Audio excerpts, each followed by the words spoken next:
Dostlar, bu benim 3-cü videomdur. Xahiş edirəm videoya keçmədən öncə like atıp abone olun. Eğer yorumlara sizin ID'nizi yazsanız mən isə sizinlə VS ataram.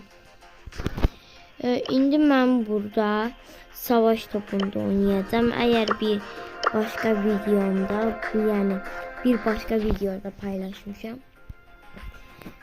İkinci videoda var, birinci videoda var. Onu da yorumlara yazarsınız ki hansı bölgede oynayarım. Ben indi savaş topunda oynayacağım. Lumi ile oynayacağım.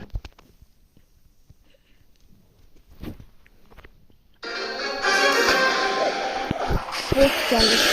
Problem değil, öldürelim.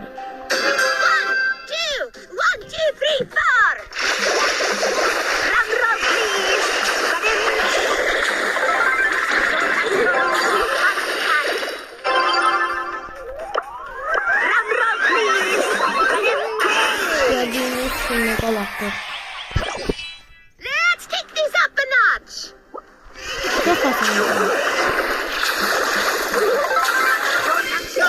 Elə adam var ki, öldürmeden karakteri savaş topunda kaçır, topu alır. Koruyorsun beni burada portalar. Kafamı kadar. Bizim işler de yaptı.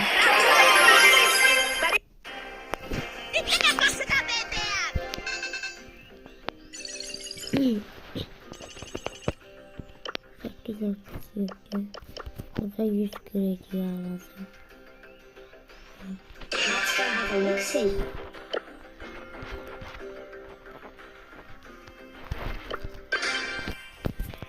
Şimdi dostlar, ben bu nanini çıkartmıştım efsanesi hediyesinden.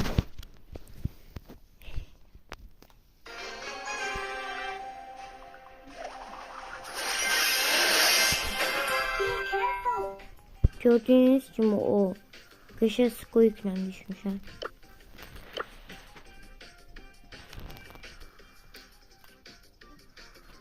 Keser bunu. Burada şeytan mortis var. Şeytan mortis çok güzel. Edgar bizim üstümüze aldı. Korktum. Bu işlere sen bakacak, öldü. Hadi. Ben burada 500 hasar vermeliyim.